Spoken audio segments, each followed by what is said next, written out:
Alright, you guys, just want to share another video with my 260Z l28et. I got it to run pretty nicely.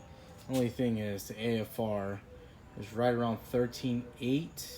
Once I take it out for a drive, the car warms up. It idles in between 13.8 up to 14.5, 14.6.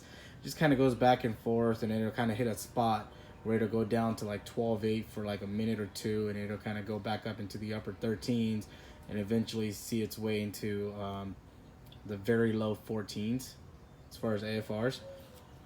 I've got my adjustable fuel pressure regulator. It's just one of those little cheap knockoff ones.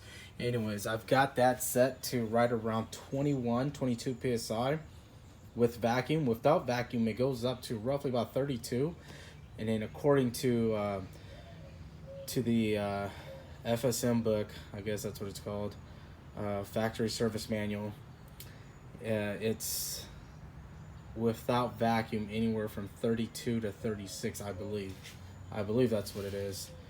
But anyways, so I mean, so far it idles good, runs good.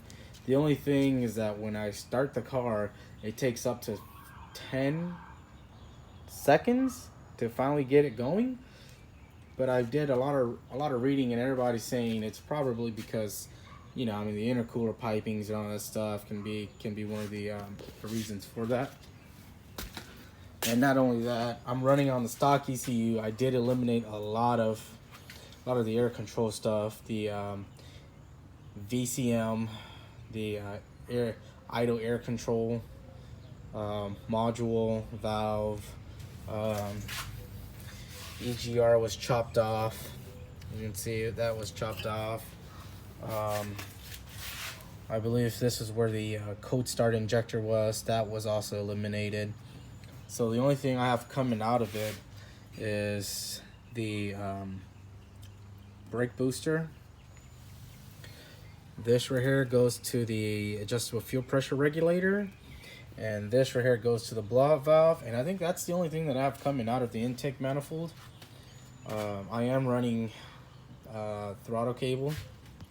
So with the 240SX throttle body, I just flipped it. I'm running the 240SX TPS sensor, and the pigtail is kind of hanging around somewhere down here. So I'm not using this at the moment, unless if I ever go mega score it, which that is the future plan. 2.5-inch piping to I believe 24 by something intercooler. HKS blowout valve, and it's one of the original HKS, not a knockoff. It's one of the older ones with the adjustable valve in the back. NGK wires, Palnet fuel rail that I acquired from the junkyard, and it's pretty cool. I picked that up a few years ago, but anyways, runs good. I've got a wideband on it, AEM wideband. It's way back there.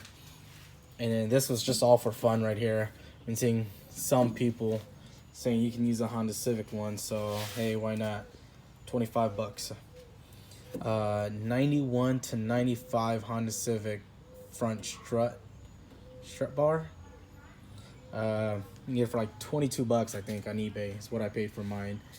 So it's cool. The only thing you have to do is the furthest one you would have to mount to this one, and then on the second mount you'd have to trim slightly a little bit, just enough to slide it down, and then just kind of bolt it down.